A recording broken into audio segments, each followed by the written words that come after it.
Tristan.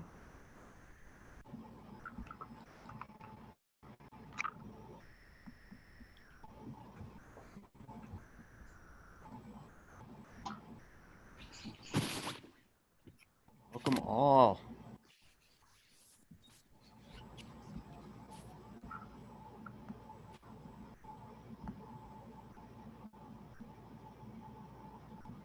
We'll get rolling here soon. Couple things. I would appreciate it if you put your name, if you feel comfortable, add your pronoun and where you're joining us from. Just a quick little so we get a little sense of where everyone is from. That'd be great.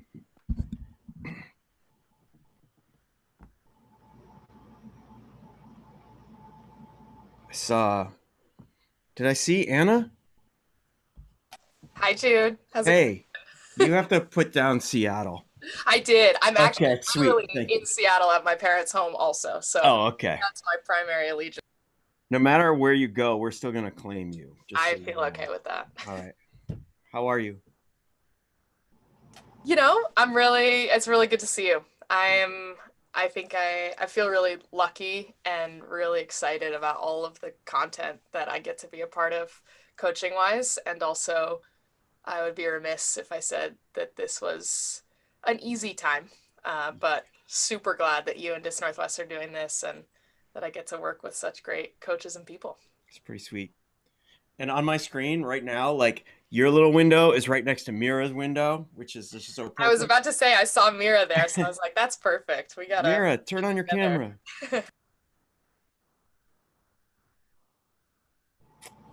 All right, let me see. There's nobody in the waiting room. It's your show. I'm going to hand the host over to you. Nope, there's one more person in the waiting room.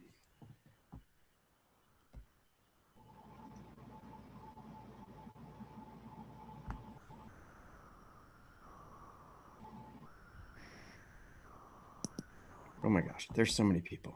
Are you serious? Okay. Lisa, you're now the host. Somebody help me. Awesome. How come I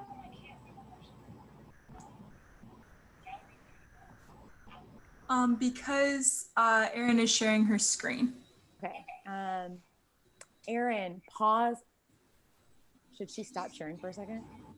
Yeah. Sure. Okay. Erin, can you stop sharing for one? Great.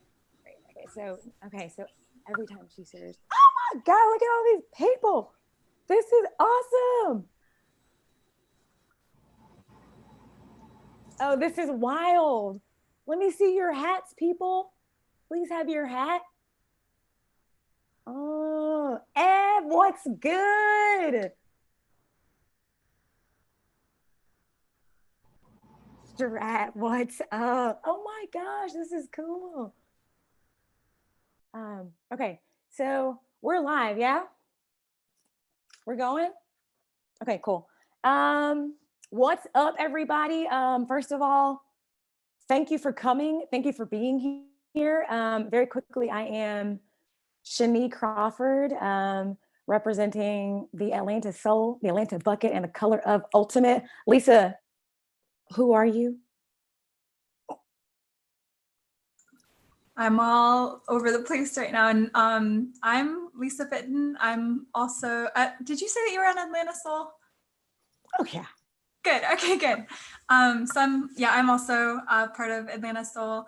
And I'm super excited about this today. I can't believe how many people are here. And just thanks in advance for bearing with us as we learn, because this is a whole new experience. But I live in Columbia, South Carolina, and I help coach the University of South Carolina men's team. And I'm just so excited to see all of your faces. So it's me. Okay.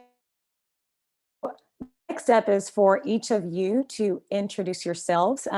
Be brief, say your name, say your ultimate affiliation, and if you're comfortable, share a new quarantine habit. Yeah.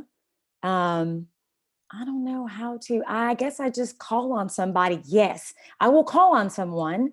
And then when you're finished, you call on someone. How about that? Let's start with Daniel Schultz. Let's go. Unmute your microphone, please. Hey guys, I'm Daniel. It's the first time using the Zoom thing, so stick with me. I just moved back to Atlanta, so I don't have a team I've been playing with yet. But yeah, trying to, I honestly, my bandwidth is low is what it informed me, and so I don't know what the last question was. I can't hear you. Is yours muted? Not anymore. What is something Okay. that you have begun to do in quarantine? I've never played video games very much, like ever, and I've done that like probably way too much. Okay, pick someone else, Uh, please. All right, let's go with Mira from Seattle. Hi, I'm Mira. Something I've started to do, well, I do like baking, but I've definitely started doing it a lot more in quarantine, which is actually really fun. Was I supposed to say something else? What teams are you a part of? Okay.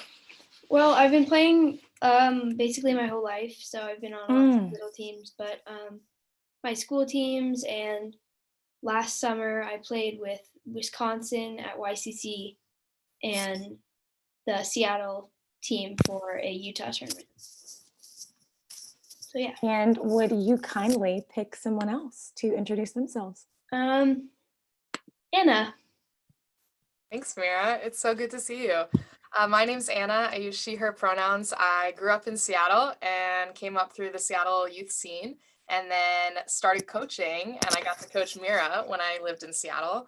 I currently live in Oakland and I work for Ultimate Impact, so I'm mostly here with my hat as a coach and someone who has, with varying success, hosted equity, inclusion, diversity conversations with youth, but feel like I could always use way more tools to do that effectively and to recognize my position in that work. So super excited to learn from everyone here and to Dis Northwest for making this happen.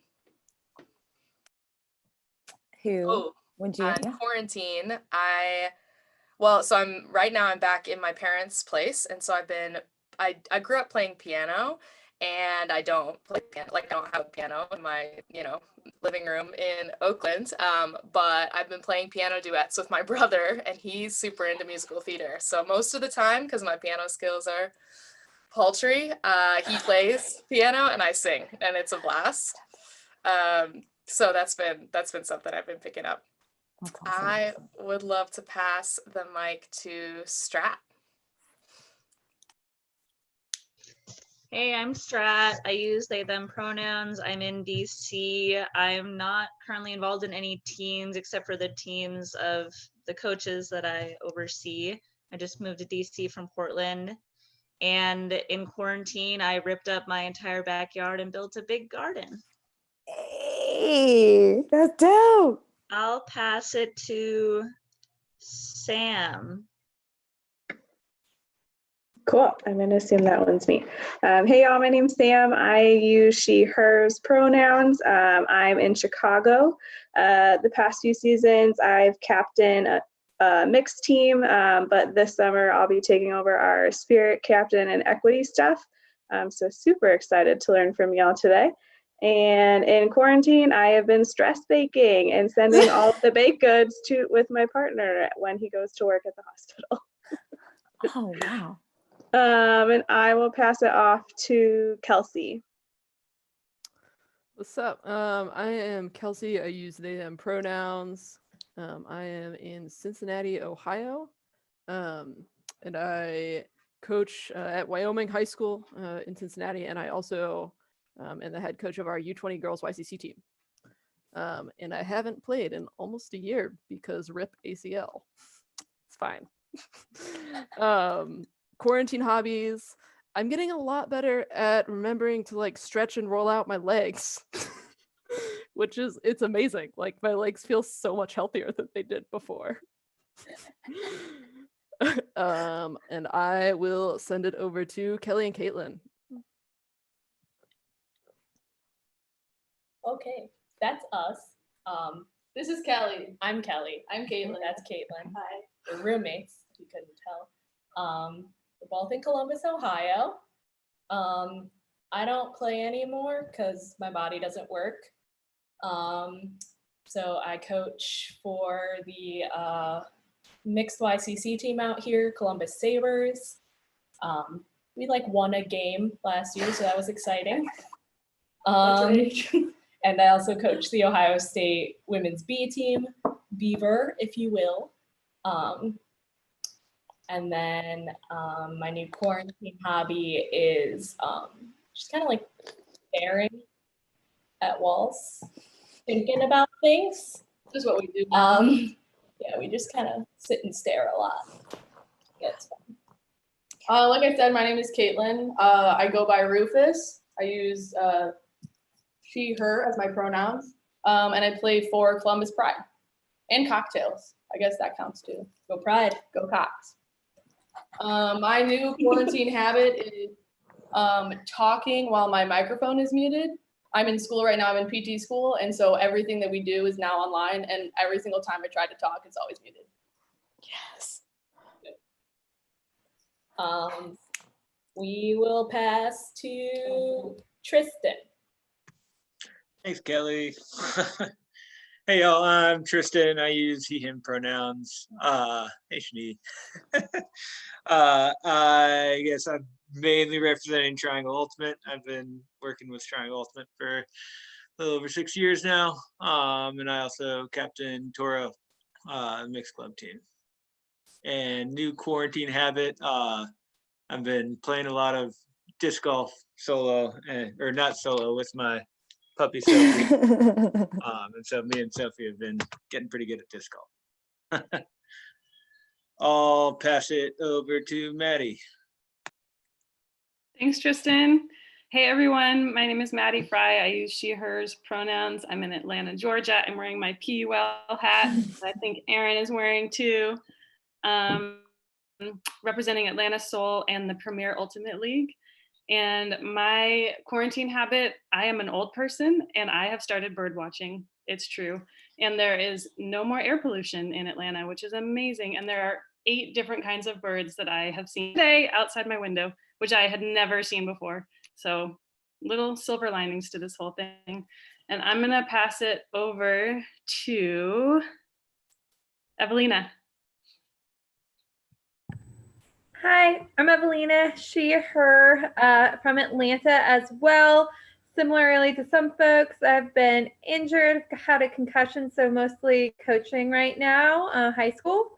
I quarantine habit, I've been reading a lot, which is new for me. Very dyslexic, hate reading typically, but doing it now. Who? I'm gonna call on Aaron. Thanks, Ev. Hello, everybody. My name's Erin. I go by she, hers. I am currently in Minnesota, where it is still snowy for another day or two. And my quarantine habit has been playing Switch. I've never been a gamer, but I am now. Also, I'm part of Atlanta Soul, and I also made the women's national team this year, even though the tournament is postponed / canceled. So I will pass it to Fauzia. Hi, I'm Fassia. I go with she, hers, and I'm from London, England, one of a couple of people here, which is great. I play for a women's team called Disky Chicks and a mixed team called Zoo. And my quarantine habit has been actually watering my plants, and they haven't died yet, which is great. I will pass it on to my London girl, Ash. Hi, everybody. Thanks for having us. My name is Ash, and I go by she or her. I haven't been playing Ultimate for that long, but I've been playing with a couple of local teams here in London. I played with Fauzia, and I've also played with club teams like Rawhide, Wild Boars, Disky Chicks, obviously. Yeah, a couple of local teams here, and it's been really fun. Quarantine habit. So I've for a very long time wanted to learn Japanese, and now I have all the time in the world. So I started teaching myself Japanese, and it's been going really well so far, but let's see how long that lasts. I'll pass the baton on to Alia. All right, thank you very much. So I'm Alia. I go by she, her. I was born and raised in the DC area, but I have played, well, I started my Ultimate journey in the UK over 20 years ago. I helped start up the UK Women's Ultimate Tour. I'm founding member of Iceni Ultimate, and also helped set up the European Ultimate Federation. In terms of quarantini habits, I'm wearing my daughter's hat at the moment because trying to do this whole quarantining while parenting business has been just unbelievably challenging. One of the most difficult things I've ever had to do in my life.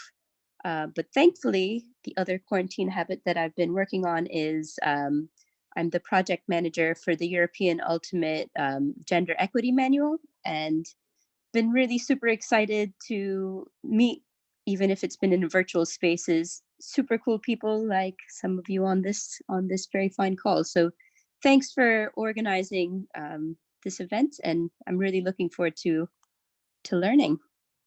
Let's see, I will pass the mic on to, now I feel bad if someone's already been called and I haven't been paying attention here. We'll help you. Thank you. So has Cahill been called yet from Atlanta? Nope. All right, I pass the ball over. And is it Cahill or Cahill? It is Cahill. Thank you very much. All right. Chris Cahill. I'm in Atlanta. I go by he, him, and work with the Atlanta Soul right up there, and the Atlanta Flying Disc Club, and a couple other teams, pickup groups. I just really like Frisbee. So pick up, what is this? The habits, yes. Eating a lot of oranges and waking up early, hitting the treadmill, reading. I now have time in the day, which is great. I'm usually like in court all day long, so there's like no time for anything. And now I've like got free time. So, hey, I signed up for Elder Scrolls Online, back to the video gaming. I'm gonna go to Abby.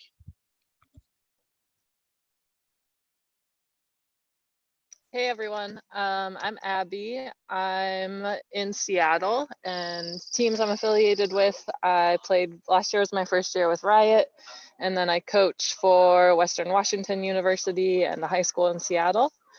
And in terms of quarantining, we actually just got a pup, and she's the best pup in the whole wide world. She's super athletic, super smart. She's sleeping, so she's really tired right now. But this is theater, and this is what I do with all of my free time right now. And I'm gonna, apologies, Jess, have you gone? No, I haven't. My name is Jess Twombly. I go by she, her pronouns, and I live in New Orleans, Louisiana. I'm associated with a women's team here called Queen Cake, and I also coach a local high school called Lusher, and I am, we founded a Louisiana Youth Ultimate Association like program this year, so I'm also a board member of that, and I'm currently writing our equity, diversity, and inclusion statement, which is kind of why I'm here. So I'm going to pass it on to Jude.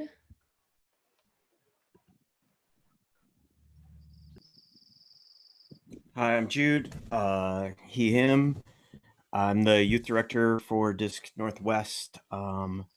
I get to coach middle school ultimate right now. Well, not right now, sadly, but I coach a lot of middle school ultimate, which I love. And I am coaching, if there's a club season, I'm coaching a team that's going to play in the men's division this summer too, called South, which is a team of, strangely now, like all adults, many of whom I coached when they were in middle school, because I'm really old. And I'll go to EK.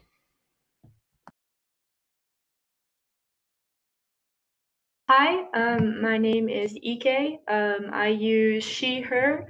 I'm from Long Island, New York. In 2019, I was the game day manager for New York Gridlock and traveled with the Eurostars as an outreach intern. And so I love these conversations and the organizations who are doing work to promote discussions and platforms for these places to exist for our community. A habit I've been doing during quarantine would be running. And I would say, let's say hi to,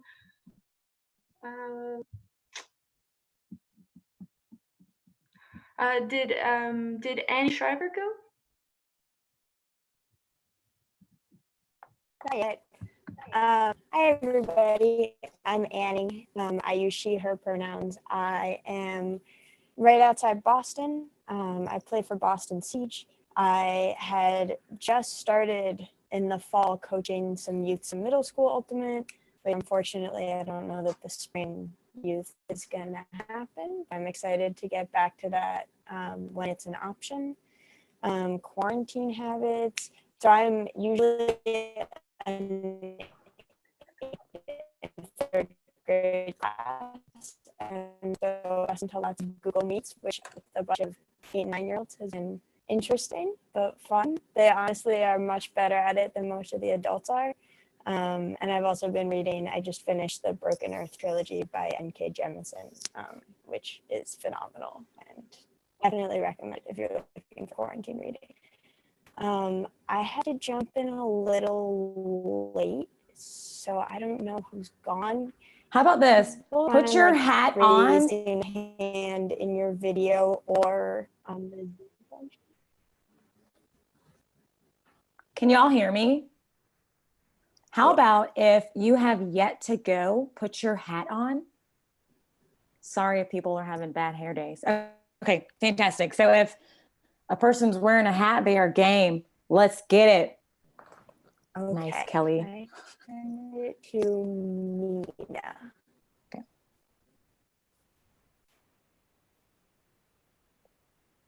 Hi, I'm Mina. I'm in the Washington, D.C. area with Strat. I am long retired, so I started coaching, and I've mostly coached middle schoolers, and I've been coaching some of the YCC teams, under 17 teams around here. And my new quarantine habit is watching reruns of Glee. Okay. Who would you choose? Oh, and I sent it over to, who is it, Corinne?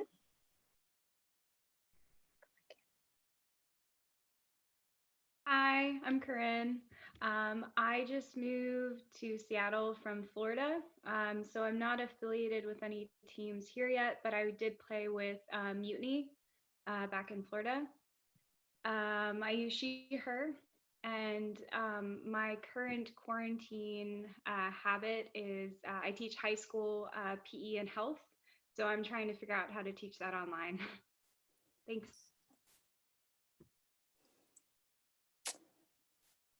Bailey's the last one, right? Okay, Sure. come on. Hi y'all, I'm Bailey. I use they, them pronouns. I am in Indianapolis, Indiana pretty recently. Think really kind of the only ultimate affiliation I have was City League back in Tallahassee. But I work in social justice and inclusion, and I care a lot about sports. So I'm trying to just do what I can to learn. And my quarantine habit is chopping a lot of wood because where I live is a forest and I need to get from one place to another. So I chop a lot of wood. Yep. Yeah, it's pretty funny. Cool. Hannah, have you gone? I haven't yet. Thank you. And thanks for everyone for advocating for me. I appreciate it. Hi, everyone. I'm Hannah, she, hers. I am in Denver, Colorado. I played a while back, women's and mixed teams, and played for the team formerly known as Collie back in the day. And now I coach the U20 boys cutthroat team, as well as the Lakewood High School, directing that team, and I'm part of the AYU board. And then in terms of quarantine, I am learning what it's going to be like in retirement. My partner and I are spending time cooking since I'm not coaching, and we are spending time going for walks and putting together puzzles. So I got a nice sneak peek of what 30 years from now is going to look like. Dang. Okay. My apologies for overlooking you. That was unintentional. Lisa, did you say a habit, buddy? Hit us real fast. Okay, and also, can everybody hear me? Yes, cool. I've been playing Age of Empires. It's kind of embarrassing, but it's fun, is what it is. So there you go. Okay. And mine is, I'm a pretty emotional person anyway, but I have been practicing crying quite a lot. For example, I watched a YouTube video of a man that raised a tiger from youth, and I bawled. Yeah, as I watched their beautiful relationship. I hope that y'all are having a good time. That's hard to tell because all of our mics are muted, but the faces look okay. If you think that took much longer than we allotted, you're right, but I think that relationships are paramount. So especially to get into this kind of work, I got a real nice glimpse at y'all. So I'm feeling like we know each other, and I hope that y'all feel the same way too. So thank you again, Jude, Disc Northwest. I'm gonna ask Erin to share her screen and hit us up with slide number 3. Oh, and one thing that might help with bandwidth is at this point, probably mute your video unless you're talking. Oh. Okay, so just, yeah, okay. Slide for me, Erin.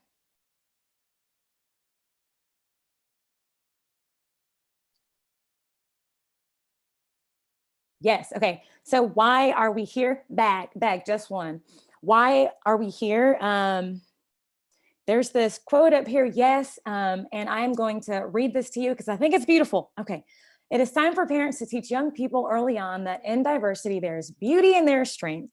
We all should know that diversity makes for a rich tapestry, and we must understand that all the threads of that tapestry are equal in value, no matter their color. I love that quote. I love this idea. It is easy for me to swallow down, and I'd like to present it as an appetizer to make something more solid, to help something more solid slide down. Erin, can you slide to the next one, please? And I just grab these pictures. I just take screenshots all day long because I can't believe the things that I see. And I saw some of these things. Take a look for a second. Burials are cheaper than deportations. These are images from jails and detention centers. The one that kind of like got stuck in my throat is the picture of the prisoner holding up a heart saying that help us because we matter.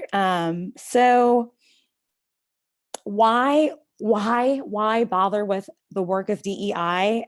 One, this is an opportunity. I'd say that this pandemic lays bare structural inequalities.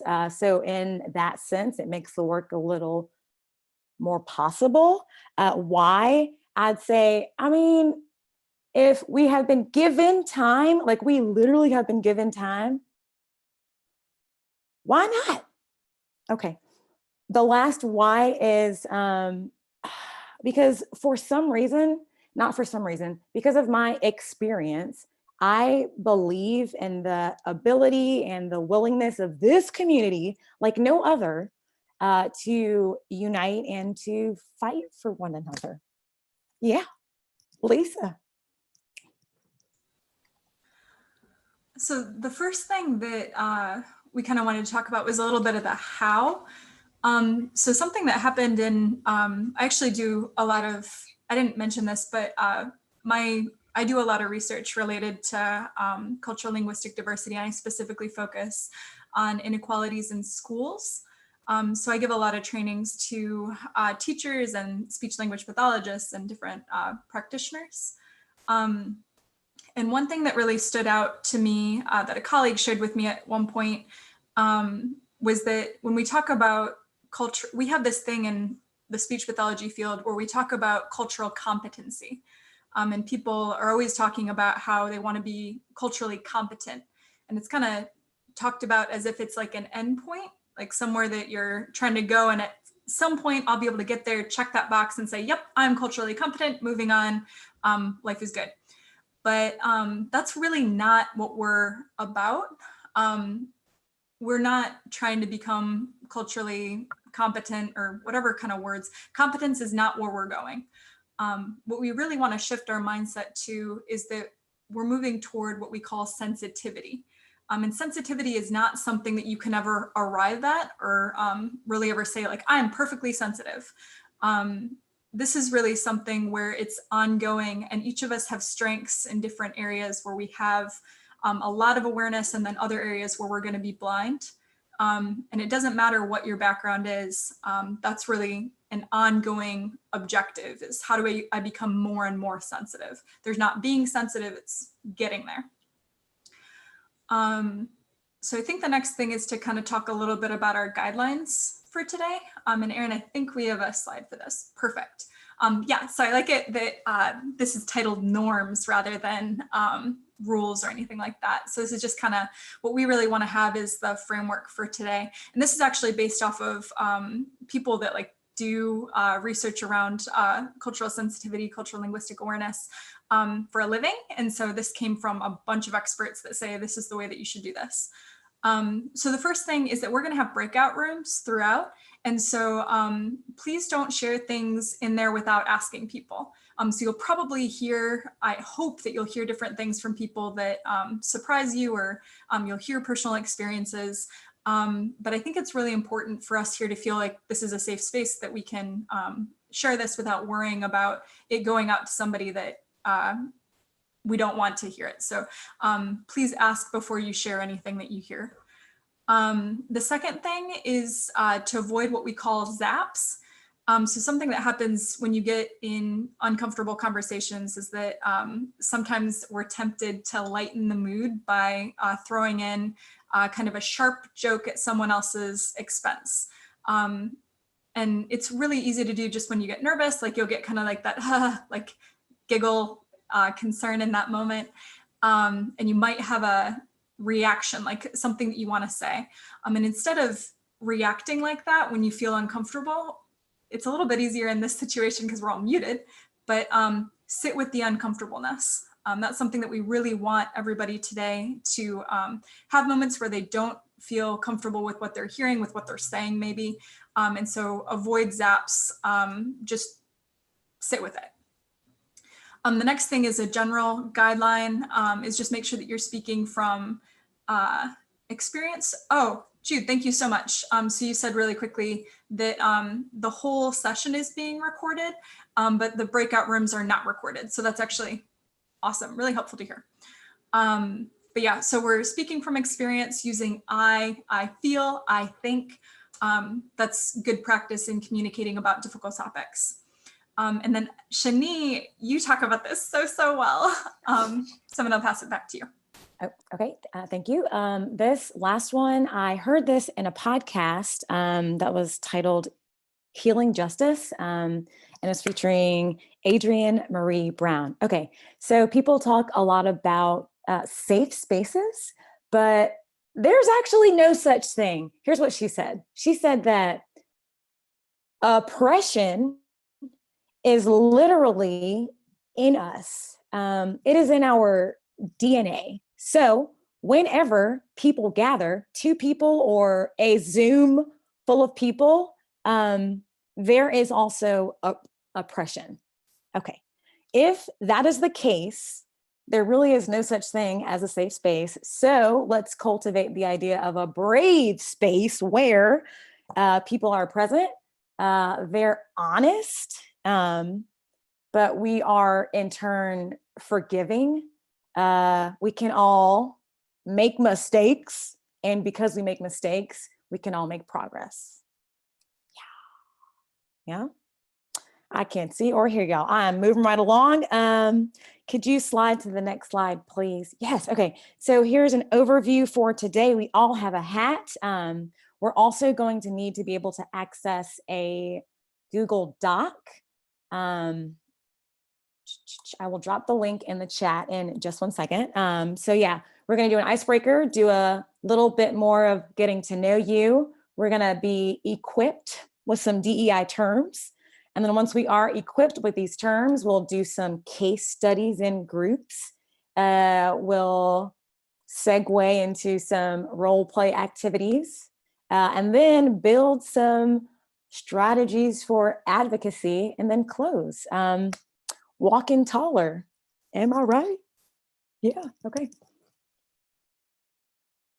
Passing it over to Lisa for the terms, and let me drop the link into the chat just in case y'all don't have it, but go ahead and open up this Google Doc. Yeah. Shanye, are we gonna go ahead and skip the this or that? Yeah. Okay, sorry. Just kind of figured that. Yeah, okay. Can you do true false? Yeah, let's do that. Okay. Great. Okay, so then actually I'm gonna send it back your way. Or do you want me to explain the DEI terms in break room? Yes. Okay, sorry. So just so everybody knows, I've actually already sorted everybody into break rooms, which you can't see yet, but essentially at some point you're gonna get shoved into a room, like it'll automatically move you there, and you'll be with 1 or 2 other people, and you'll notice that your breakout room actually has a name. And so that is gonna be like your assigned group. So I don't think I'm gonna explain exactly what you're gonna do with the terms quite yet. Yeah, let's do the true false, and then we'll explain how we're gonna go from there. Okay. Can you all access the doc? Let's see. Erin, can you stop sharing, please?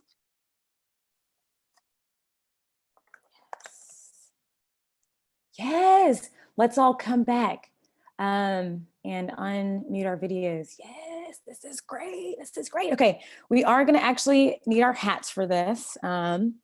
And I guess I'm thinking of us doing something like this. I'm going to read a statement to you.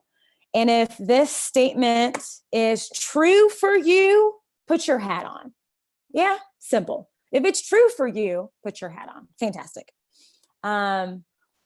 Wave your arms rapidly if you need me to wait. Oh, this is fantastic. Okay, here is the first statement. This is my first DEI training.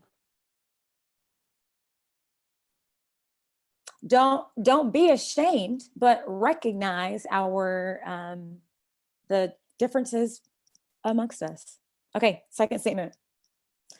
These kinds of conversations make me nervous.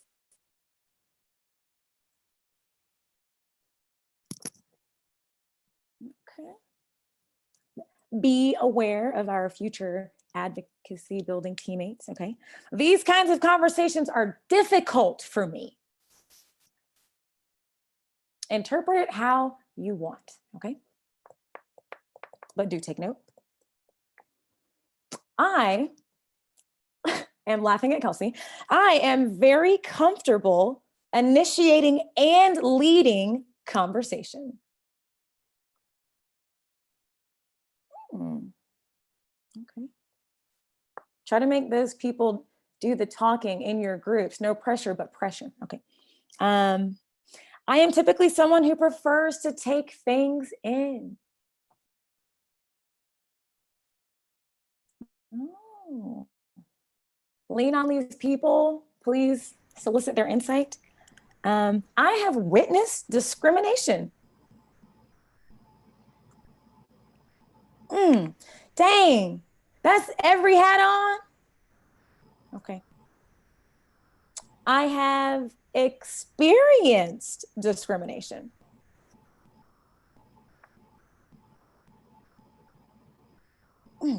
Tragic. I have seen discrimination addressed in my communities.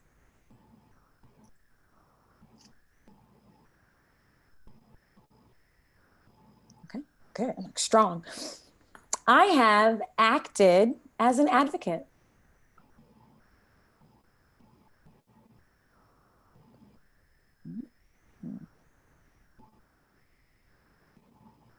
Okay. I have an advocate.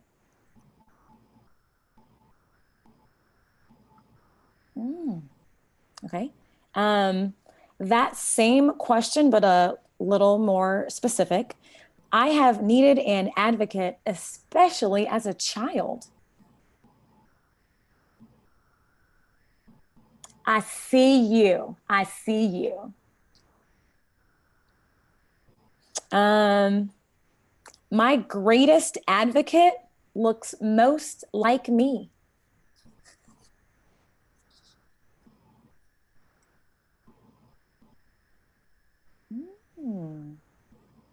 Interesting to me. I am often forced to act as my own advocate.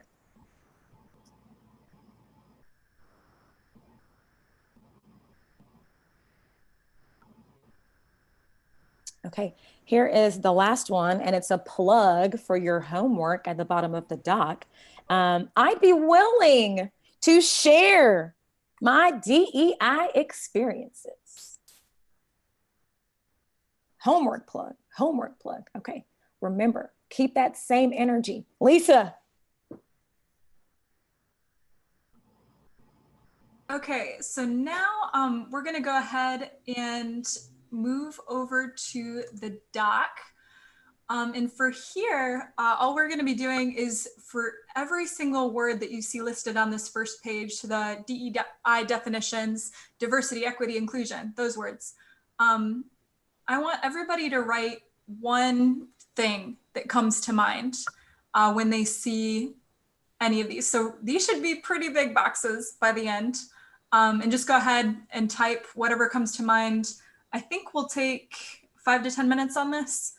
And then we'll move into our breakout rooms. We'll come back and then we'll go into breakout rooms. So let's go. Does that make sense? No. Okay. So open the doc. There are 14 words on there. Take a look at each word by yourself. Whatever comes to mind, just type it in that box and then move on to the next word.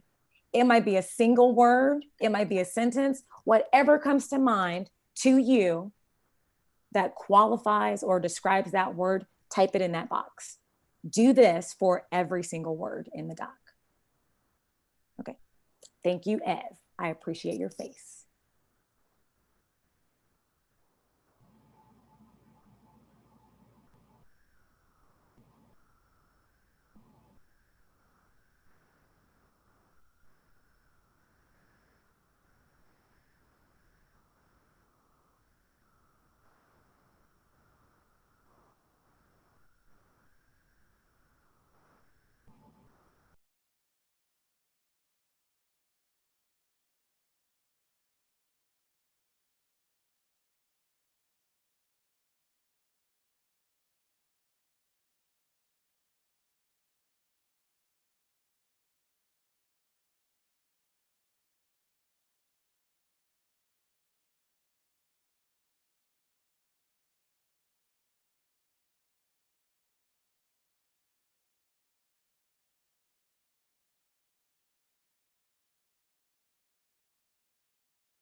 All right, so if everybody can take about 1 more minute, just make sure you get something in each box, even if it's something really small. Yeah, 1 more minute.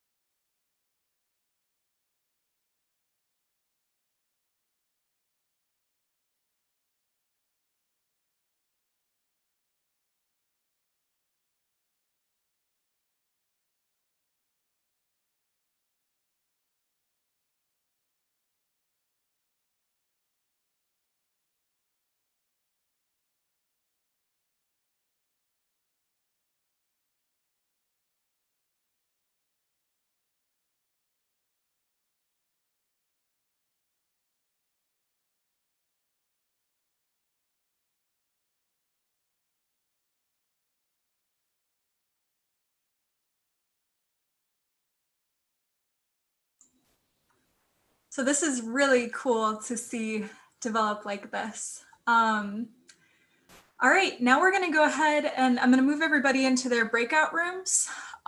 What you're gonna do when you get there is that you'll see that your breakout room has a title. So you've been assigned to either 1 or 2 words from the DEI definitions.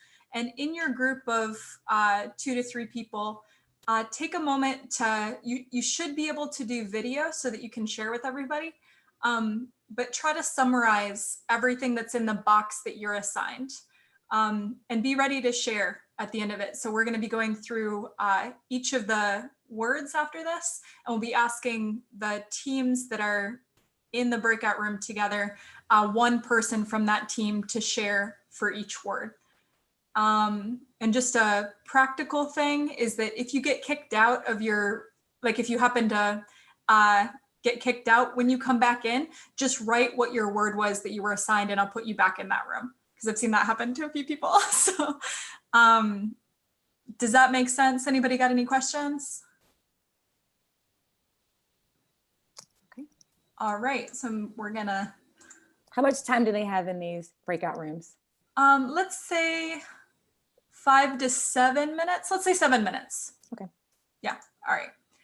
Here, and actually I'll do a timer. Oh, this is so cool. So you can see when you have a minute left. Oh, That's amazing. Okay.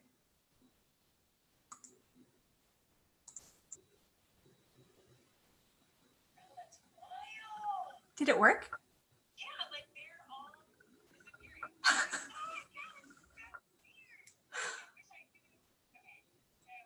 Oh my gosh. What? Oh, dang. Okay. Which one do we talk on? Yeah, that's a good idea. Yeah.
Cool. So we should, yep, there they come.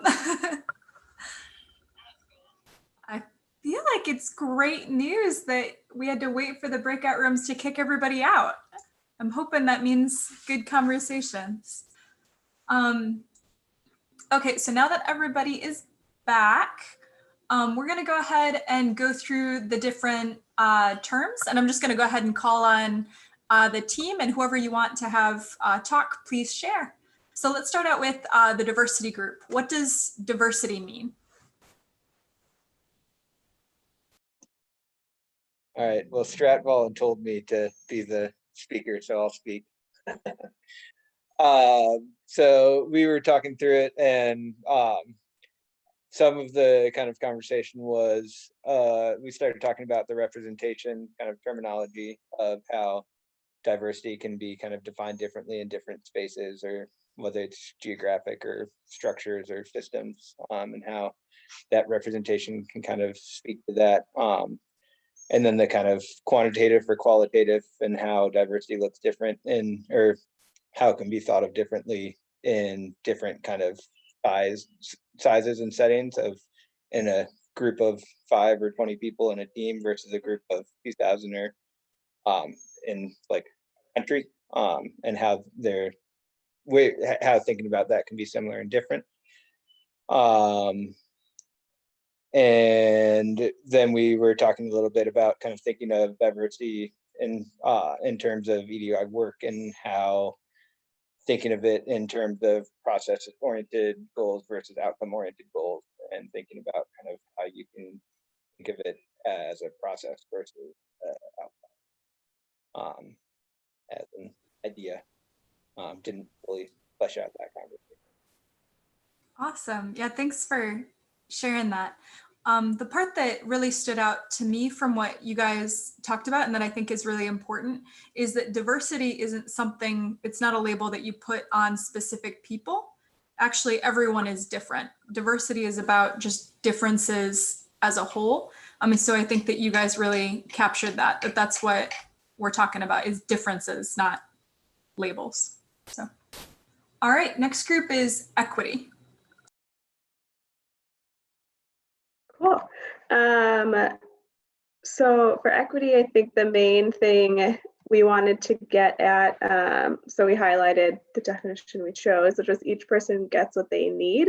And the biggest, I think, thing we wanted to know is that it's not what they want, and it's not everybody getting, an even same amount of things, but it's what each group needs, and that's going to be a different level of whatever that need is.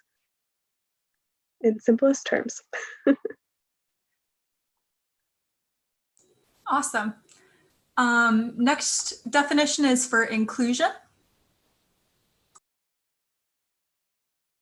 Yeah, so for inclusion, some things that really stood out to us were access. And so kind of a rough definition we came up with was inclusive and accessible as one's authentic self. So not trying to change anyone, but still being welcoming to all. And then should be fluid and able to change with a group or individual. So we talked about, as a team, if you're very inclusive the first year or second year and get a lot of new folks, or as a community or whatever, that like recognizing that that's not an endpoint, that you have to like continue to mold and change in order to like continue to be inclusive for others, and that will make your team or community stronger in the end as well. Yeah, and really critical piece of that being not expecting anyone to be different from what they are, and with it being changeable over time. That's awesome. Community. So my group had both community and classism, and we ended up mostly just having a pretty robust conversation about both. Ash was able to add some of sort of more formalized definitions to both, but I think what really struck us about community is that in contrast to some of the other words that we associate with diversity, equity, inclusion, as well as all the sort of more negative connotation words on this list, it felt like it's a part of what we're building toward, but it's also something that we need to have a foundation of how individual people are defining it, especially in a space like this, while we might all be thinking about at first ultimate communities, we might then sort of pivot to other communities in our life. And there's so many diverse ways, to use one of our other terms, that could look.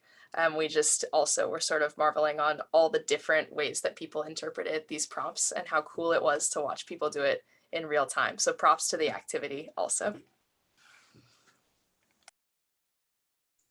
That's funny because we didn't know, so worked out great. Next group is advocacy.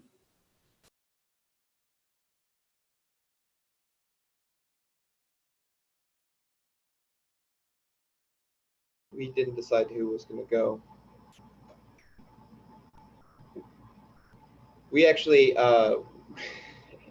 we didn't do a great job of getting everything done. But do any of you guys want to go? Can I be heard?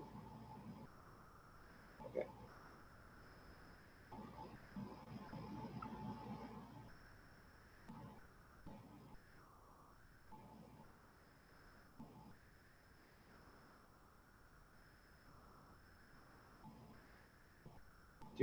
I forgot your guys' names.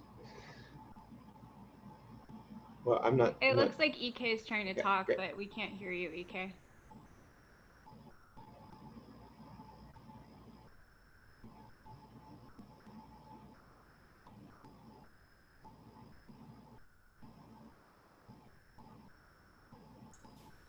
This is funny because I think we're having a couple problems at once where Shanye just got kicked out also. So, okay, so EK, were you trying to say something? Actually, I'm not seeing EK on my screen.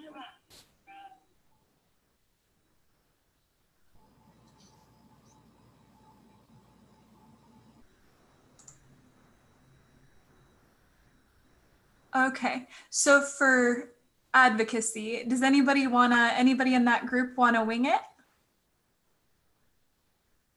What do we think advocacy means? Cool.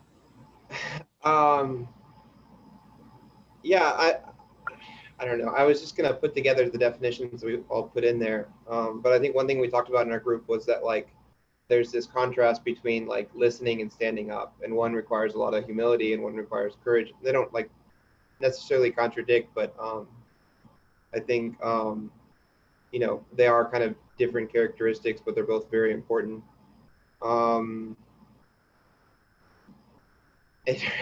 Maybe I can just comment on that. I feel afraid to try to sum it all up and miss something.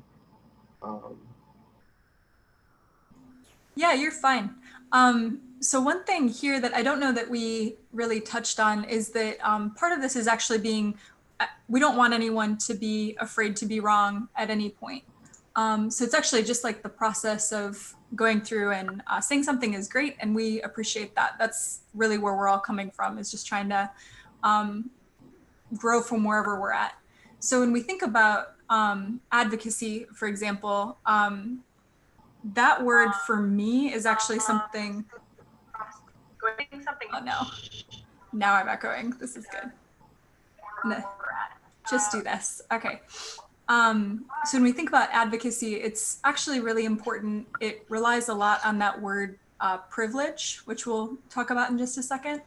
But for somebody to be an advocate, they have to recognize where they have a position of privilege. So they have something that they have a strength that they can actually use to benefit somebody else. So advocacy is, exactly as people are saying, standing up in solidarity and using your own privilege to build someone else up where maybe they don't have the ability to step into that space.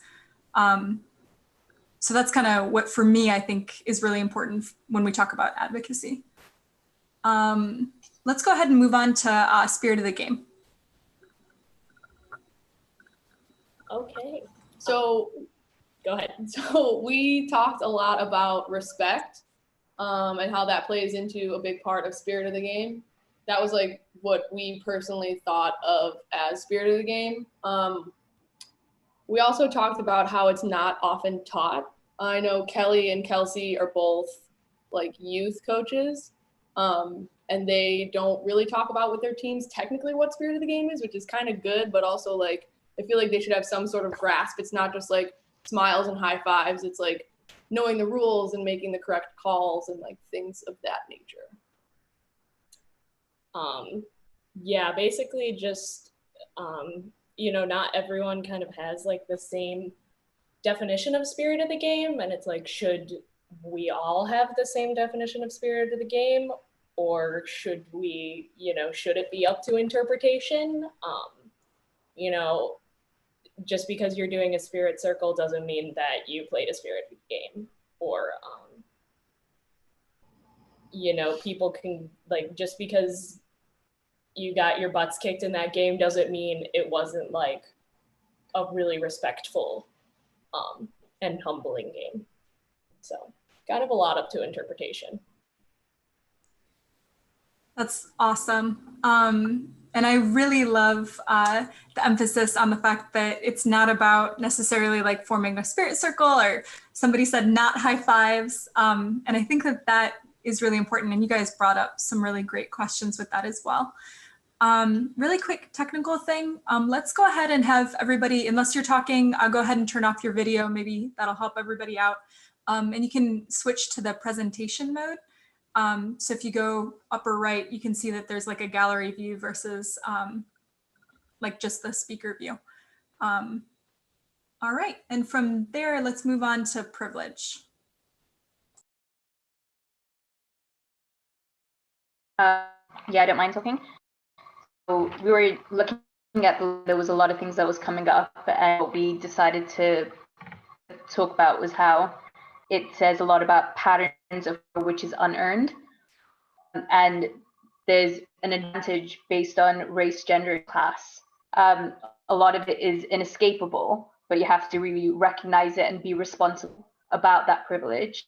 And it ties in a lot with the other things on the list. So. Yeah, and privilege is something that I think that a lot of times we hear that word and we feel like we should feel bad about it, like it's something that is shameful. But the really important thing about privilege is that first off, everybody has some area of privilege.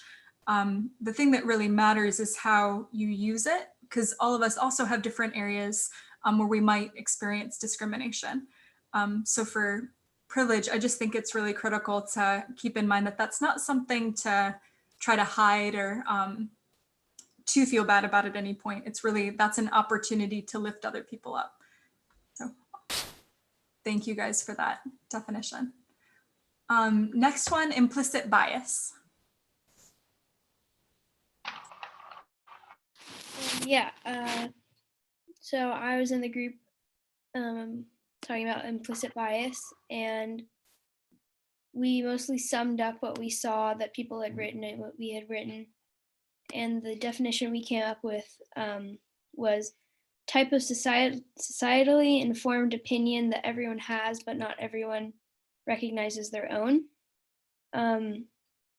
So we basically formed that out of what we saw on what people had written. And we wanted to make it clear that some people like do recognize that they have this implicit bias. Maybe even other people recognize it, but you yourself don't recognize it. And it's something that everyone has, and there are a lot of words there like shaped by society and things that are like gut reaction. Yeah. Yeah, that's great. And the thing with just when we get into like the really technical definitions behind these, implicit bias is specifically talking about biases that are unconscious and they're about a minority group. And so it's really the, exactly that societally informed opinion of majority groups about minority groups, but it's something that's not going to be conscious and that we're not immediately aware of. They're things that we know from research that these things, these opinions that are ingrained that we might not even be able to identify, we might not actually be able to speak them, they do actually affect our actions. And so I think that's the part that is really important to kind of think about is that every single one of us has implicit biases against different groups of people. Whether we're aware of it or not, it does affect our actions. And so that's important to think about. Next is inequality.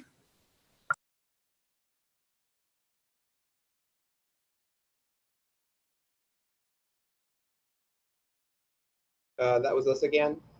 Maybe one of my partners can give a try at summing it up.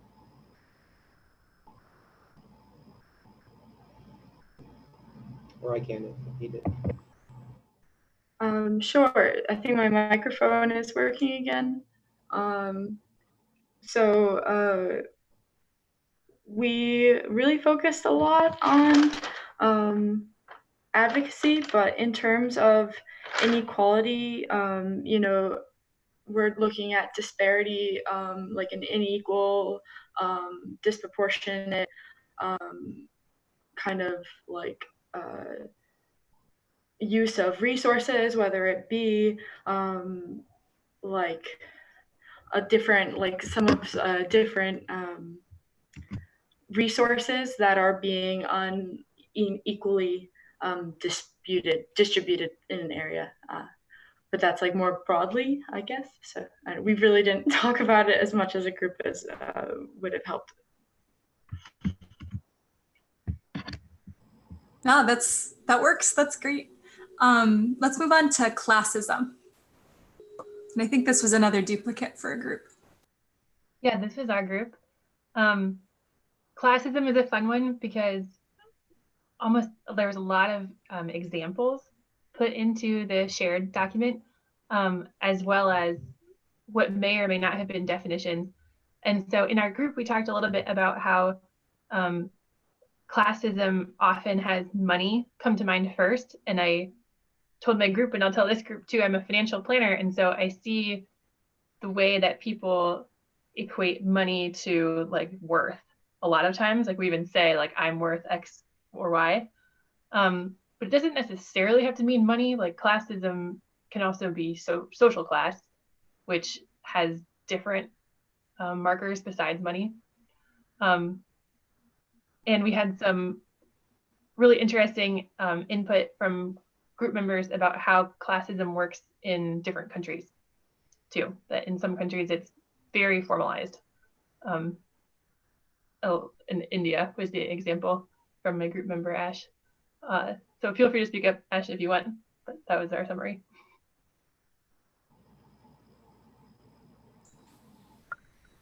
Yeah, Ash, do you want to share anything related to that? You don't have to, but.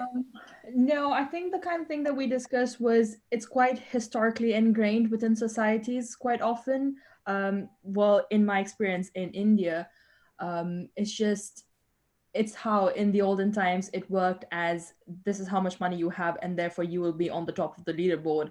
And you also have the advantage of having a fairer skin complexion. And that kind of carries down throughout the generations. And even now you can kind of see how that translates into society. So it is quite structured. And if you look at it, it is very historical. It comes down through the generations and it's just how it is now. It's quite natural to be that sort of way of how you assess things. And yeah, it's very inbuilt and it's just that. Yeah, and one thing that we should probably recognize in the US as well is that our classes aren't just defined based off of money. That is a part of it, but we also do classism related to race and education. Like there's a lot of different things that go into that, and that's true in most countries. But in the US, we especially have race tied to our classes, which is interesting. Not good. Next group is racism. Hello. So for the racism discussion, no, cat, not now. I first want to acknowledge that everyone, so I was in a group of people who are all white people. So the discussion around racism is definitely not something that's familiar with as we need to be really, and something that's definitely less comfortable for us to talk about. So as far as the discussion went, I think we had a lot of good words that ended up in this box. I think the ones that are most kind of capture it best, in my opinion, are going to be systemic, structural, and historical on kind of the broader context, right? Especially in the US. This is like, our nation is literally founded in racism, and that has not changed. And we see a lot of the policies that are either racist or race neutral playing out, the result of those playing out in the way that this virus is impacting our country, right? In the ultimate context, we also talked a little bit, somebody wrote down casual, which we found super fascinating, right? Because in the ultimate community, it's not super common for people to be like actively racist, but there's a lot of more passively racist things that happen, or like an apathy in addressing race issues in communities that are majority white, right? So if there's only if you only have a few people of color in your ultimate community, which is fairly common, it's a lot, like there's less motivation for those white organizers to talk about race in what they're discussing. Yeah. So Really, that's really well said. And I guess one thing that Shanye and I were talking about the other day is that it's actually really funny that races aren't genetically based. This is really something where it's shifted over time. What is one race versus another? Simply based on who has power and what's convenient at the time. So like one example is the one that was brought up really recently to me was that Italians used to be considered people of color. Like that was, and actually if I hope, I'm 90% sure. No, I'm not gonna go there because if I'm only 90% sure, we're not gonna say it. But I do think that it's really interesting that now I feel like Italians are very, very directly described as white. But then that's like, well, then what is white versus not? Like what? And so I think it's important for us to know that like we do make there is discrimination that occurs based off of perceived race, but that's not necessarily actually based in anything. So, all right, let's move on to sexism.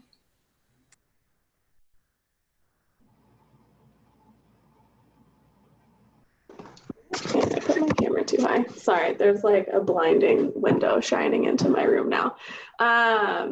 So sexism talked about the use of power by one gender who has more to oppress others of a different gender. It's definitely more than just like the binary.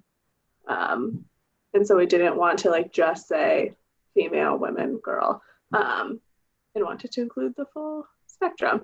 Yeah, whether you want to say like the use of power, discrimination, that kind of whole realm. That's where we went with it. Absolutely. Yep. All right, let's talk about microaggression.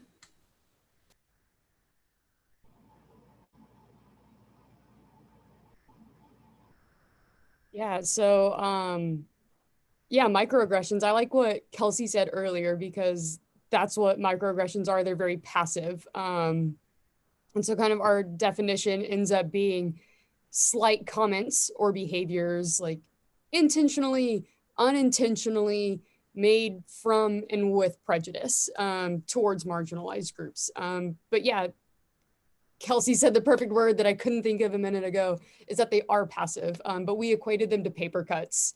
Somebody said mosquito bites on here as well, but like one paper cut, one mosquito bite, annoying, not great. 10 in a day, what the heck? 100 in a day, unbearable. So those microaggressions build up and they really weigh on folks. So yeah, microaggressions. Yeah, I think that transitioned really beautifully, thinking about racism and then also microaggression. And kind of the important thing here is that microaggressions are very rarely identified by the majority group in a society. Often they're highly, highly evident to the people that they're being inflicted against. They're very obvious. And as much as like I actually really like the idea of describing this as a paper cut, it hurt me inside a little bit to hear that, because I think that it's almost like a paper cut that won't heal. So like it seems from the majority group that it's very small, but like you said, like it absolutely does build up. But they're very, very damaging. And actually, when we look at kids, when I look at kids' long-term outcomes, the microaggressions that they experience as a kid, that actually affects their entire lives. And so like we call them micro, but they're so much bigger than that. So I think that's crazy. So let's move on. Last one is structural racism. That's us. Hi. We define structural racism as racism that's embedded in our systems and creates systems of oppression and is propped up by government and policies. And then we kind of talked about a lot of ways that systematic and structural racism is like really, it's like always prevalent, but we talked about ways that because of COVID-19, it is having like double effects, I guess is how I would say it. So for example, like food deserts and how that's like now affecting like the health of different groups of people in our country right now as like a virus is just attacking. So yeah, it's systematic, it's propped up by our government, and everyone basically wrote like a list of ways that it impacts our society, and it's like through everything from like neighborhoods, housing, education, technology, food, health. It's like every system in our country, or really maybe in our world. I can't really speak past our country, but a lot. Yeah, that is really, really well said. And I would just add that it's also multi-generational, that oftentimes you have kids that you think that a child is a blank slate and that they have the opportunity to grow up in like, that they are their independent person, but really they are also moved into this entire system that's set up around structural racism. So that's a good point, because we kept saying kind of like you're born into it, like on either side. And that's like a hard thing to stomach, or I think it like has some shame behind it on all sides, because you kind of hope, or at least I'm a kindergarten teacher, so I hope like I'm approaching kids and they're like this little blank slate of a 5-year-old, but it's just not true. You're born into like either side of structural racism, benefiting from it or not benefiting from it. Feel you on the kindergarten teacher. Also, thank you for what you do. That's awesome. Okay, so Shanye, you had a suggestion for flipping over to the other activity? Toots, can all of us come back to faces again? Come on back, bring it on back. Yes. It is unsettling to me to just talk into space. You know what I'm saying? I don't know if y'all have gathered, but I'm very expressive because I need people to know I don't get it or this is great, you know? Anyway, so at the bottom of that document, which y'all just beautifully built together, there are a bunch of scenarios. Homework plug again. These scenarios came from the link that I'm going to have y'all do as a follow-up activity. Anyway, we don't have time to get into each of those scenarios, but I do encourage you to look at them. The goal was going to be, again, to send you away and have you dissect them from a safe space, but I'm gonna, from a brave space, but I'm gonna skip over that and have us get right into the nitty gritty of practicing some advocacy. So it's kind of the same thing. Those scenarios are real. They came from the ultimate community, y'all. And I think that it's important to have real examples, because how to fix, how to heal, you don't understand the way that it's broken, right? So I just can't tell you enough how important it is for people to share their stories. Anyway, so same thing. I'm going to give y'all a real story. Erin, in just 1 second, I'm going to have you share slide 10 with us. But I'm going to share this with you. It actually happened. You're going to go back into your breakout rooms for not much time. We're going to give them 4 minutes, okay? Talk about it, and then the goal at the end of 4 minutes is to come back and present your advocacy strategy. If I had been there, here's what I would have done. Make sense? If it doesn't make sense, wildly flap your arms around. Oh, this is great. Erin, hit us with slide number 10, please.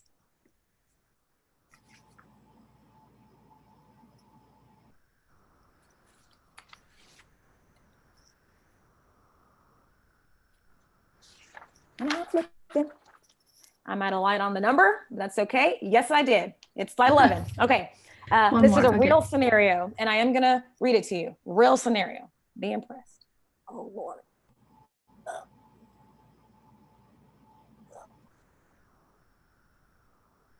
One more, buddy. Okay, great. Your summer league has just made a comeback for the win. Your white team captain and very good friend, Dan, opens the spirit circle in this way. I sure hope Pete, the opposing team's black captain, doesn't bust a cap in my ass in the parking lot. Okay. I love some of the shock on faces. That's dope. I'm going to read it one more time. This actually happened. Think about spirit of the game and all that stuff that we just beautifully defined.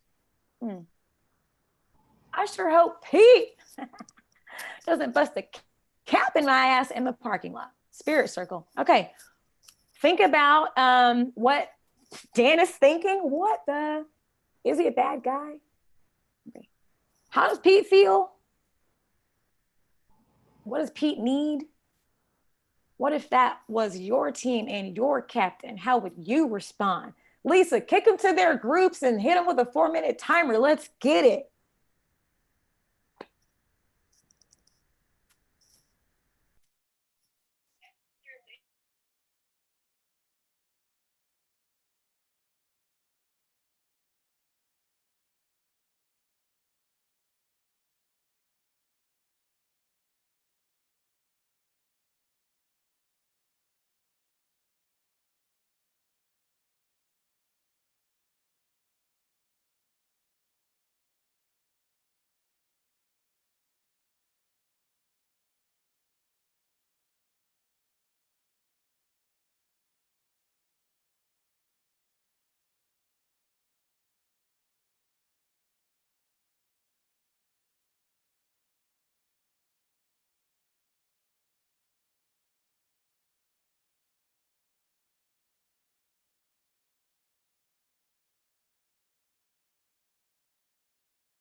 Bless. Shanye, thank you for doing this. Ow! Are you serious? Like, man, this makes my heart sing. I'm getting fueled up for the hearing.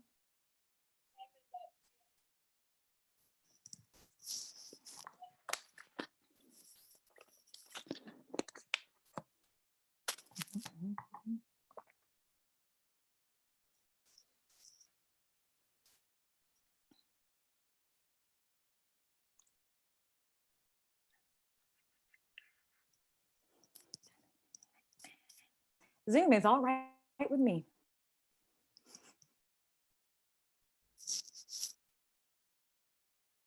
How come we're always the first ones back? I was just about to ask that. I'm like, how come it's not all of them all at once? Yeah, it seems strange. But actually, Zoom is probably hosting so many virtual meetings right now. Like, just think about it. God. That's amazing.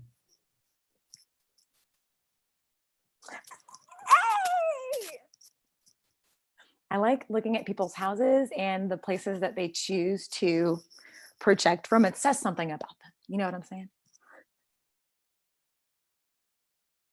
Bailey likes to read, or she likes to appear to like to read. You see what I'm saying? Welcome back. This is dope. Okay. Lisa, is that everybody? Okay. Wave your hands frantically if you're still having a good time. Oh, let's go. Some of y'all want, first of all, okay. So thank you for discussing this. We would love for you to voluntarily share what was determined as a group. We'd love for the person to share to be someone who hasn't shared from your group, if that's possible. Let's try to be considerate of time. I don't want to pressure you, but time's getting away from us here because this stuff is complicated. Okay. Once y'all share, I'm going to tell you what actually transpired because this is a real thing. If you're ready to take it away, put your hat on. Let's go.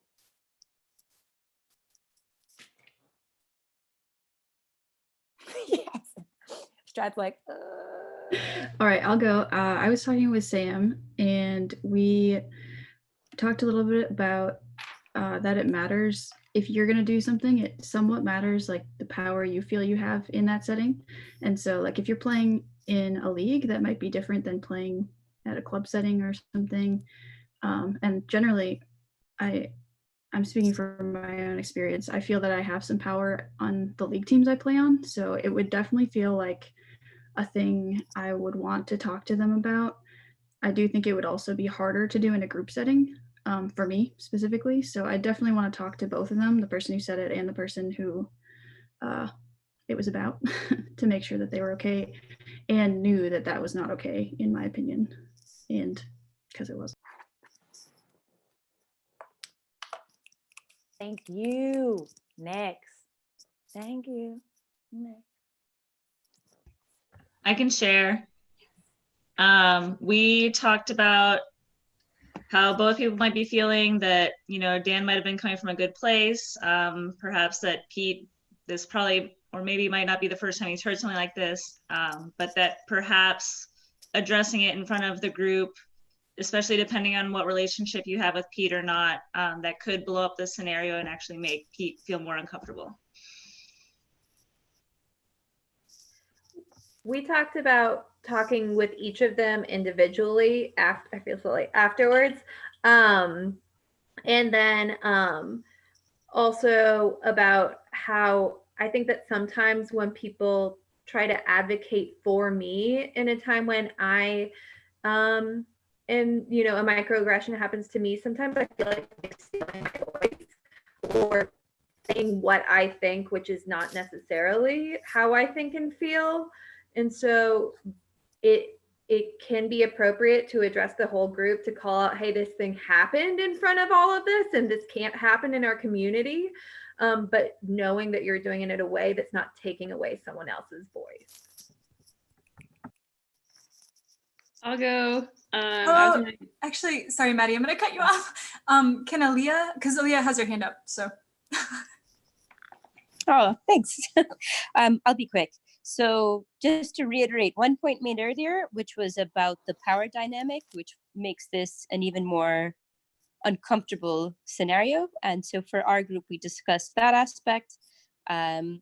We also were able to discuss the fact that this is a great example of why teams ought to have either a spirit captain or someone who's kind of designated as the ear that can be bent for such matters, because depending on the dynamic on the team, it can be a bit challenging to raise, to call someone out, especially if that's like you're about to go into a semifinal or a final.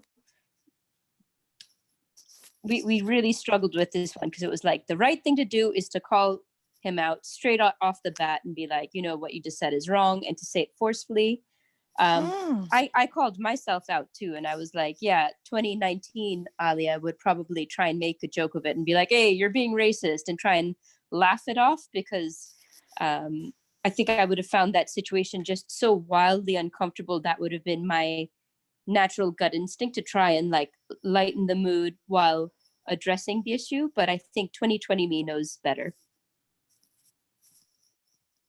Maddie Fry. All right. That's awesome, Aaliyah.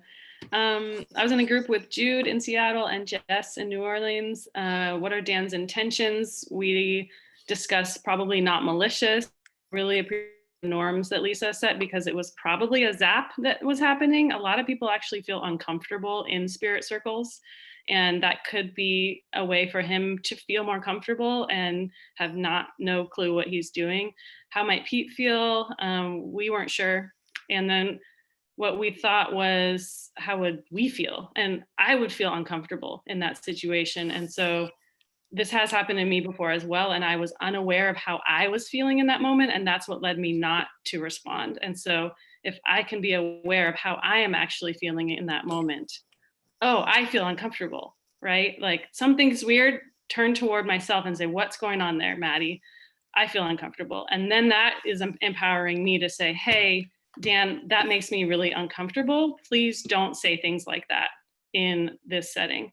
And then I can own it. And then Jess was talking about how it's important to do that, because otherwise people feel really attacked. And then they're not at all interested in doing whatever you're asking them to do if they feel attacked. Jude and Jess, did I miss anything? Because Jude, you were in the middle of a sentence when we got cut off. Oh, dang. That was great. Jude, I really like what you started saying about we're all responsible for learning in public. That was something that hit really deep to me, because the New Orleans community has been talking a lot. Oh, sorry, I'm on video. The New Orleans community has been talking a lot on equity, diversity, and like how to have difficult conversations and like be part of that brave space. But we also often have been struggling with like not feeling shameful about doing it in public, and like feeling shame around those conversations.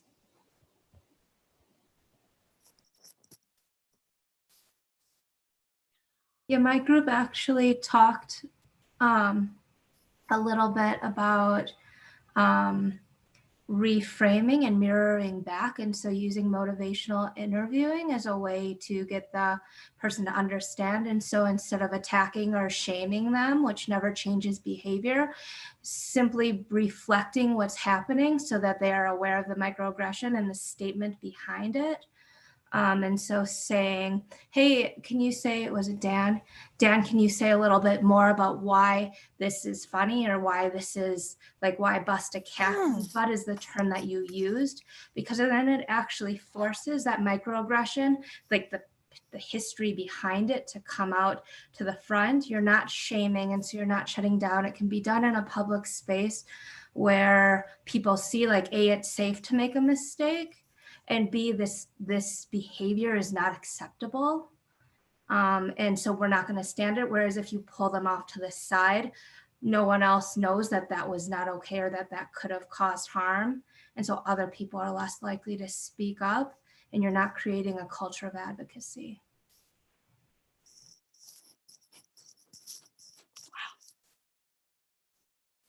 Yeah, Bailey and I, we talked about Hey, that I'm everybody? really sorry, Oh. but I think we're gonna need to move on. I love these. No, one more. Get it fast. Okay, yeah, Oh we had my we had this immediate gut reaction of just like, oh, come on, Dan. And I think that would have happened in the spirit circle, just like the whole group being like, Dan, dude, it's 2020, don't be a dick. And then move on with the spirit circle. And then later go up and shake Pete's hand and be like, hey, Dan's kind of a dick. And then after that, go talk to Dan about it and be like, Dan, that wasn't cool. And then if we need to take it up one higher level, take it up one higher level, see if you can make some sort of policy decision on it. Very good. Yep. And I'm just like sitting here living my best life and time is getting away. This is excellent. I consider myself to be someone that has a lot of experience and skill in these kinds of matters. And I'm pleasantly reminded all the time that I can grow much more, which is kind of what Lisa said to start this thing out, right? Like there's no end point. We're just flexing on them. Okay. So what actually happened is this. This is Atlanta Summer League. I was obviously there. It was my white captain, who is my very good friend, and Pete, who is a friend. So we're in a spirit circle. My friend says what he says. There are about 30 people there. 2 of them are Black. That's me and Pete. The other 28 are white. And so I look at Pete because I can see Pete in a way that no one else can see Pete. Do you know what I'm saying? Okay. And so when I look at Pete, I can see that he's bleeding out. Man hit, right? And so I'm like, dang, do I step in front of Pete? You guys said you have to have power in the situation. You're right. I had power in that situation. It was at league. I'm a boss at league. So I felt strong to do something. Okay. Plus Pete is bleeding out. So I look at my friend, Dan, who I never call him by his full name. So I did to let him know that I meant business. And I said, Daniel, jokes about race are never funny. Okay. And then the entire circle looks at Dan, and Dan turns red, and Dan starts to get defensive. Y'all guess that. You're right. You know, okay, fine. Because all of these faces are looking at Dan, but most of those faces were thinking the same thing, right? So he's hot. And so he turns back to me and he says, come on, Shanye, they're a little funny. Okay. I wanted to knock his head off, but I straightened up and I said, Daniel, they are never funny. And if ever again you feel to challenge me on the subject, don't. Silence. Every eye looks at Daniel, looks at the ground, because everybody got a lesson for free. You see what I'm saying? If I didn't know him, I probably wouldn't have said anything. I just would have walked over to Pete and hugged him and cried. You know what I'm saying? Anyway, do we have time to open up for them to share? Lisa, help me. Oh, Lord. We don't have time. We don't have time. You know what? I'm sorry. We don't have time for you guys to share your experiences. And that doesn't mean that they're not important. So 2 options here. The first will be to share them in your homework. The second will be to come back for round 2. You know what I'm saying? Jude, looking at you. Okay.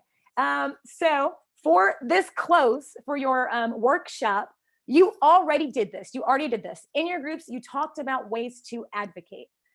Strategies, handles, whatever. I want you to give them to me in a tangible form, and here's how. At the bottom of that Google Doc, there is a link for a word cloud. Where's one I put for you guys? Can y'all see that? Yes. Okay. I want each person here to just think for 30 seconds and then send me 2 submissions to that link. The first will be an individual strategy. What might it look like to advocate as an individual in my ultimate community, family, whatever, okay? The second submission will be a handle for a community. I'm gonna ask you to make one distinction. When you submit the community one, put in asterisk, Okay. And you will see why. Does that make sense? If it doesn't, if it does, think and submit. Let's go.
The poll is full.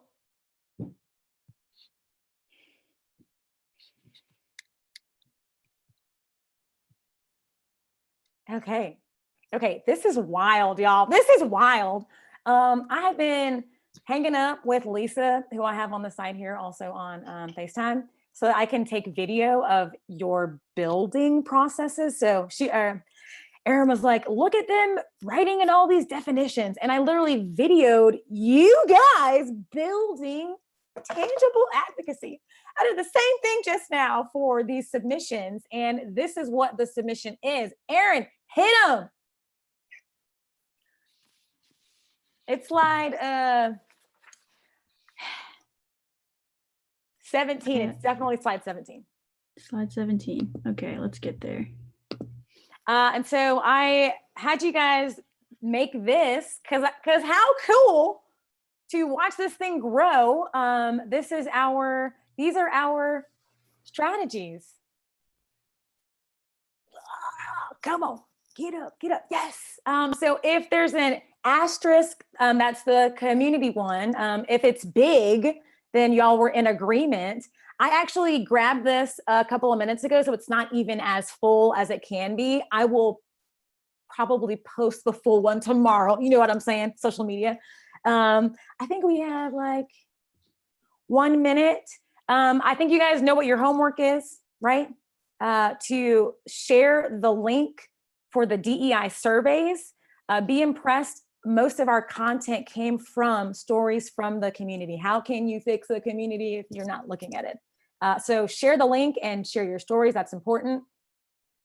We're going to take a group selfie at some point here too. I don't know if I'm missing anything, but I am serious about respecting people's time. Lisa? You can thank unshare, you. Erin. Thank you. Oh, yeah, just wanted to say thank you. And this was our first time doing this online and it was hard, but I think everybody, you all were freaking amazing. So thank you so much. And hopefully just kind of seeing where everybody's from. I mean, there's a lot of space to grow. So that's exciting to see so many different representatives of a lot of different communities. So hell yeah. Erin, can you unshare real fast so I can grab this selfie real quick? Okay, selfie. Let's get those hats on, but don't cover up your eyes, people. I have to do this in 2 because there's 2 pages of us. Can you even believe it? We're in a quarantine. We could be in any other place. That's actually not true. We're in a quarantine and we decided to spend our time and our energy in the best way. Am I right? This first selfie is coming at you in 3, 2. I'm turning the page. Here we go. In 3, 2. Oh, y'all look beautiful. Anybody want to say something? Because we did it. Thank you. Thank you. This was awesome. Thank you so much. Thank you. You guys are amazing. I absolutely love this. That totally has solved 20 years of questions in my head. So thank you. And racism. You also solved racism and sexism. Let's go. So well done. We are competent. We have arrived. Avoid future training. I hear what you're saying. When's the next one? Says Jess. We all want to know. Jude. Let's talk. We'll go offline for that. Hey, Jude. Everybody at him tomorrow. You know what I'm saying? Yeah, I want to thank you two. I really appreciate it. This is the kind of work that that deserves payment, and I apologize. This Northwest is we're slipping right now in a lot of different ways. But if you're in Seattle, reach out. I'll get you free membership. We'll get you in on something for free to pay you back. I'll pay for the next one. I don't mean the whole thing, but you could get individuals to donate. Yeah. I can't speak for anybody else, but I am definitely richer now than I was before. Wave your hands around if that's true for you too. Let's go.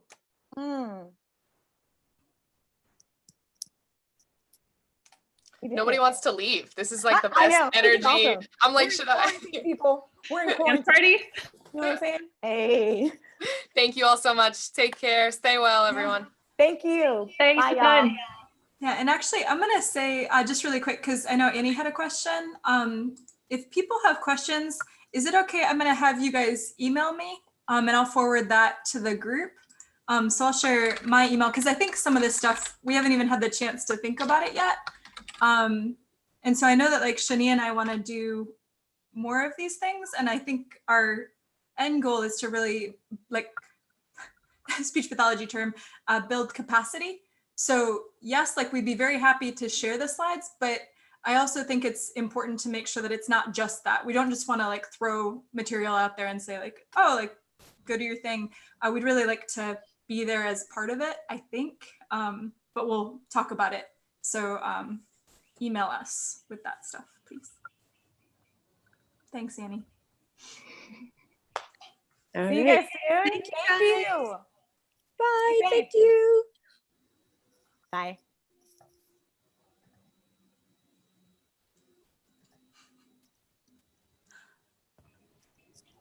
Oh, that was awesome. Oh, we made we did it. Thank you. Yeah. Thank you. there will be a version of it online. I don't know what it'll look like in terms of it as a YouTube video, but it's fantastic. If you want me to add the slideshow in the link as a link to the YouTube thing to help people get more out of it, I'm happy to do that if you think that'll make a richer experience that way. Nah, because Aaron did show it when it was absolutely necessary, so it's there. Right. Does that make sense? Yeah. Okay. Awesome. And I'll check in with you. I'll check in with you and we'll see what we can do a follow-up. We can do a bigger one, a longer one. A bigger one. Oh my goodness. This is gonna be amazing. I gotta get better internet though. I know, me too. That joke was wild. Oh my God. That was great. All right. I got one more thing to do, but let's be in touch and let's, keep on changing the world. Thank you, Aaron. Yeah. Thank you. Thank Appreciate you all guys you. so much. It's Yeah. bye. Bye.